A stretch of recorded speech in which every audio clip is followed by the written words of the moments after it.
저는 FT너 채널이라는 그 유튜브 채널을 운영하면서 하나님 얼굴 구하는 교회라는 교회에서 담임 전도사로 하고 있는 김영현 전도사라고 합니다.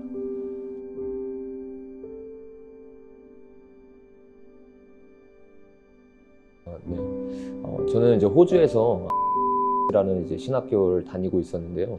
거기서 이제 교수님이라는 분께서 이렇게 수업 시간에 계속 동성애를 옹호하는 발언들을 이렇게 하시더라고요. 근데 처음에는 저는 이제 동성애가 잘못된 걸 알고 있으니까 수업 시간에 그냥 넘어가려고 했는데, 제가 이렇게 그 교수님과 이야기를 하게 된 계기가 있었어요. 그게 뭐냐면 막 들어온 20살, 21살 되는 이런 학생들이 교수님을 이렇게 존경하는 눈빛으로 이렇게 바라보면서 교수님이 동성애가 옳다고 하고 옹호를 하는데 그걸 다 이렇게 받아들이는 모습을 제가 보게 되었어요. 그래서 이거는 내가 알고 있다고 거기서 침묵하고 가만히 있으면 이거는 제가 하나님 앞에서 죄를 짓는 거라는 그런 마음이 들어가지고, 그때부터 이제 수업 시간에 손을 들고 이제 교수님께 제가 그런 동성애 옹호하는 이야기를 할 때마다 이렇게 이야기를 하게 되었어요. 근데 그게 한 번이 되고 두 번이 되고 세 번이 되었는데, 이제 교수님께서 계속 그런 발언들을 주기적으로 하시고, 더 나아가서는 제가 이제 계속 그걸 반대하는 걸 아니까 거기에 대해서 이제 저를 무시하고 그 분위기 자체를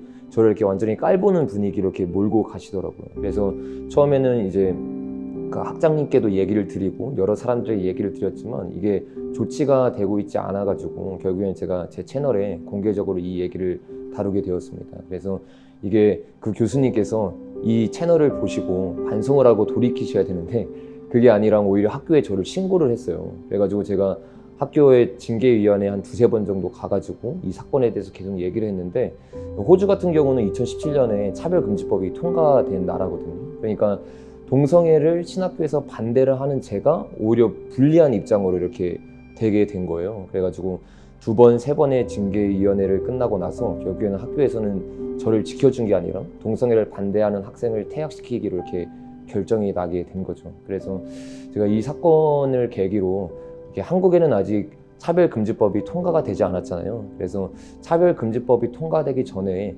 교회 내에서 이런 것들이 정확하게 교육이 되고 이루어져서 우리가 차별금지법이 통과되지 않도록 한국 교인들을 깨워야겠다는 이렇게 마음을 받으면서 이렇게 한국으로 돌아오게 되었습니다.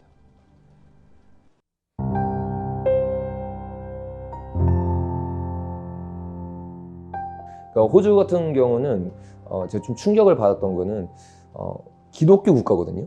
그러니까 10명 중에 9명이 나는 기독교인입니다 라고 말하는 국가인데도 불구하고 2017년에 차별금지법이 통과될 때 60% 되는 국민이 찬성을 해서 통과가 되었어요. 그리고 나서 어떤 일이 있었냐면 학교 공교육에서 동성애가 옳다, 그리고 한문 선교에 대해서 적나라하게 가르치는 나라가 되었거든요. 그러니까 이게 단순히 공교육에만 일어나는 게 아니라 공교육에서부터 그 교육을 받은 학생들이 이제 대학교가 되고 교수가 되고 이런 가정들이 있다 보니까 대학교 내에서도, 심지어 신학교 대학교 내에서도 동성애에 대해서 가르치기가 힘든 그런 이렇게 나라가 되어버린 거죠. 그리고 더 나아가서 자유주의 신학자들이 마음껏 동성애가 옳다, 하나님도 동성애를 사랑하신다라는 말이 이렇게 퍼지게 된 거예요. 그러니까 오히려 진리를 외치는 교수님들은 이렇게 위축이 되고 신학교 내에서 이제 그런 가르침들이 점점 사라지게 되는 거죠. 그러니까 이제 학교에서 학생이 동성애에 대해서 말을 해도 그거를 지켜주기가 힘들게 된 거예요. 왜냐하면 나라 전체적인 분위기가, 국민의 분위기가 동성애가 잘못됐다고 말하는 게 이슈가 돼버리면 학교에 이렇게 문제가 될 수가 있으니까 학교에서도 이 문제에 대해서 쉬쉬하게 된 거죠.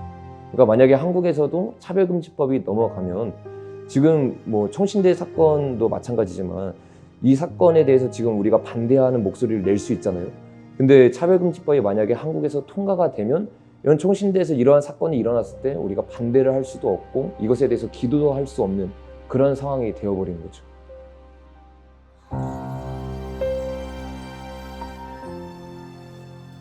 사실 그 차별금지법이 통과되기 전에도 저는 이런 분위기들이 계속 형성이 되었다고 생각을 하고 있거든요. 왜냐하면 사실 차별금지법을 막을 수 있는 건 교회밖에 없거든요.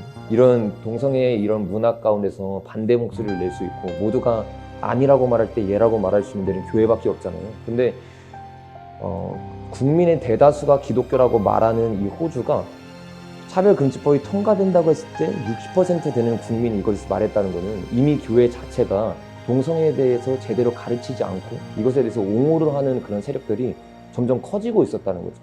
그래서 이 세력들을 교회에서부터 우리가 잡지를 못하면 결국엔 나라가 넘어가는데 우리가 아무것도 할 수 없다는 걸 제가 호주에 가서 이렇게 깨닫게 되었습니다.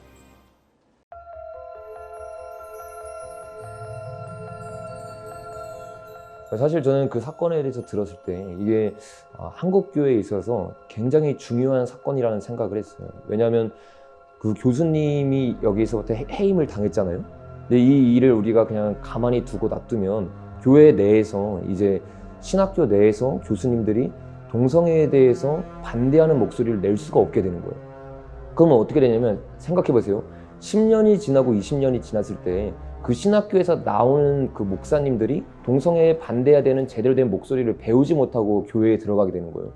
그렇게 됐을 때 20년 뒤, 30년 뒤의 교회가 호주의 교회처럼 동성애에 대해서 옹호하는 그런 이렇게 뉘앙스가 생기게 되는 거죠. 그때 차별금지법을 통과하려고 법안을 냈을 때 과연 교회에서 목소리를 낼 수 있겠냐는 거죠. 그래서 저는 이 사건이 터졌을 때 한국 교회가 지금 정신 차리고 이 사건에 대해서 목소리를 내서 막지를 못하면 우리나라도 호주와 같은 전차를 받게 되겠구나라는 생각이 들어서 이렇게 같이 기도를 하고 예배를 드리게 되었습니다.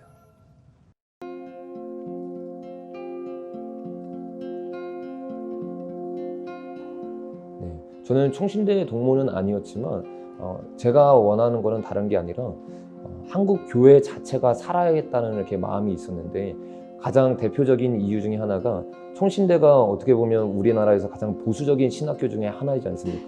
근데 이 보수적인 신학교에서도 이 동성애 문제가 이슈가 돼서 결국엔 동성애를 반대하는 목소리를 내지 못하면 이게 하나의 전례가 되는 거죠. 그래서 총신대에서도 그랬으니까 다른 신학교에서도 이 똑같은 일들이 계속 반복이 될 거라는 생각을 했기 때문에 제가 이렇게 목소리를 내게 되었습니다. 이렇게 이 차별금지법을 통과시키려는 그런 정치적인 세력들, 그런 세력들이 하는 항상 똑같은 패턴이 있는데 그게 뭐냐면 가장 보수적이거나 아니면 가장 상징성을 띠는 것을 먼저 노리고 그것이 점령당하면 그 아래의 문제들은 다 딸려오기 때문에 그렇게 일을 하더라고요. 그 가장 대표적인 예는 작년에 있었던 연세대 사건을 우리가 예를 들 수 있겠죠. 연세대에서 20학번들이 이제 들어가면 젠더 수업을 이제 받아야 된다는 것을 다른 학교가 아니라 대표적이고 그리고 상징성을 띠는 학교를 공략을 해서 이게 통과되면 그 밑에 학교들이 딸려오니까 했던 것처럼 아마 제가 생각했을 때는 총신대도 그런 상징성을 띠고 있기 때문에 여기를 먼저 노린 것이 아닌가라는 생각이 들었어요. 그래서